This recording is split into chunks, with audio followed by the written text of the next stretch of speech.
Hey there, beer tubers. Welcome back to another episode of Maxwell Starr's Beer Reviews. Tonight, we're going to take a look at a very special beer. We're going to take a look at a nice Belgian classic, a world-famous beer. We're going to take a look at Rodenbach, 5.2% ABV, a Flemish Red style beer, I believe, from Belgium. It is, this is imported from Belgium, obviously. Anno 1821, so it's almost a 200-year-old beer.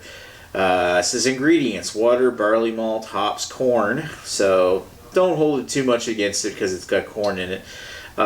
Because it's like a Flemish Red style, which is kind of not quite a lambic, but a sour per se. It's a different kind of beer than what you might be used to when we drink a lager or a stout or a IPA or something. These things are sour. They have a little tartness in the finish that is really kind of something we're probably not that used to here in North America. In Europe, it might be a different story. Of course, it's a different story over there. But here in the backwoods of North America, we're going to take a look at a beer that something we don't usually get. So let's pop the top off of this one and take a look. And I'm going to pour this into my Rodenbach glass, which I got at the St. John Beer Fest last year. So let's pour it out. Give it a look.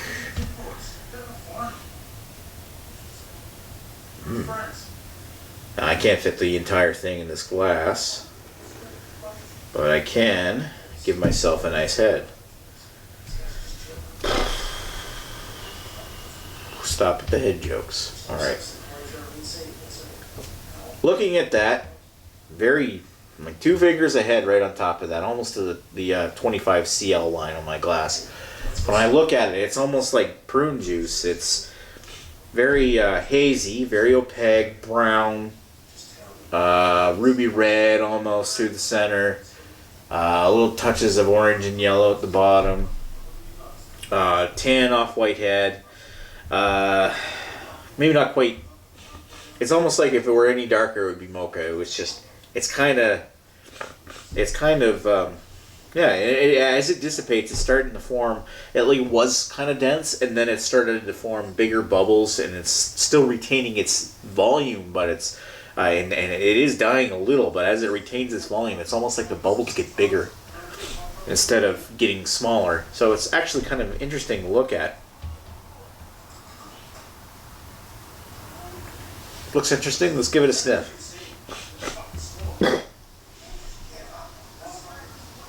Whew.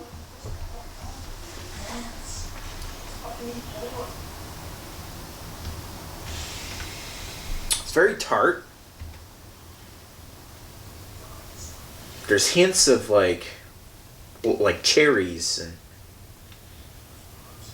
oh, what's that smell? It smells like you would expect from like a lambic. It's got this very tart, almost not quite lemony, but not vinegar either.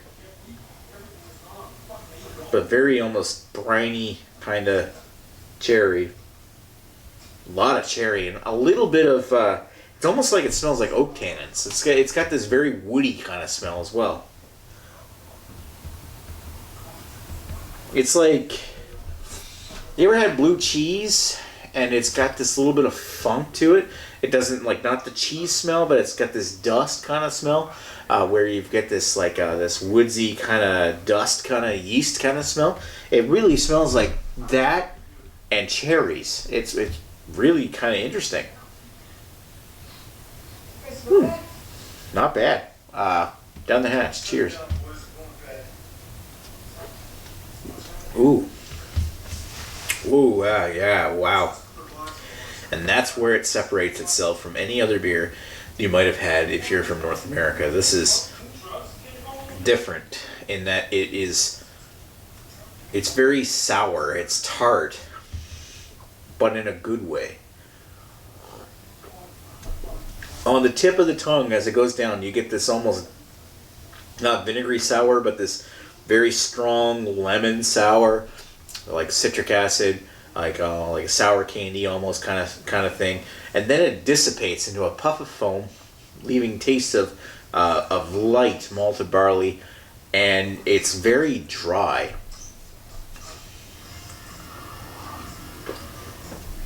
It's almost like cereal grains. It's like on the tip of the tongue, leaves that tartness, and as it dissipates, it really dries your mouth out, and it's almost like you didn't drink a beer at all, and it's very, in that respect, it's actually quite refreshing.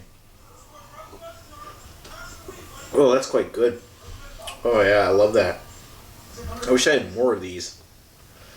That is a delicious beer. That one I would consider hard to put down, but then again, I like my lambics. Like I love Mort Sabit, and I love getting the opportunity to try lambics. I was never the case before. A couple of years ago, if you look at some of my older lambic reviews, you'll see how much of a system shock that lambics can be.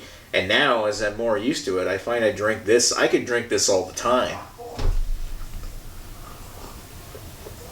That is really quite good. Yeah, it's like grapes and cherries and sour tart, and but it disappears past that, leaving that taste on the tip of your tongue lingers a little bit, and then it just disappears into a puff of foam. That is really quite good. Wow, I love that, and 4.25 out of 5. That's wow. I really like that. That is an excellent beer. I wish I had more of these, and I wish New Brunswick Liquor would bring some of them back, because I would be a regular buyer. That is a good beer.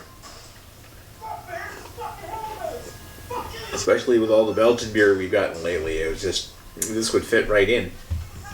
I still haven't had a chance to try their Grand Cru yet, which is kind of a deluxe version of this beer.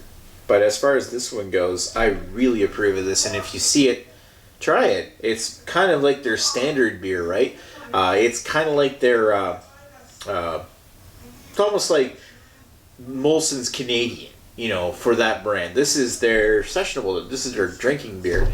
And I would drink this over anything else from Molson any day of the week. This would be a regular staple beer for me. It's just so darn drinkable and so tasty. And that unique taste, that Flemish Red kind of sour, excuse me, is very, very enjoyable. Anyway, thanks for watching Maxwell Starr's beer review of Rodenbach. Talk to you folks later. Cheers.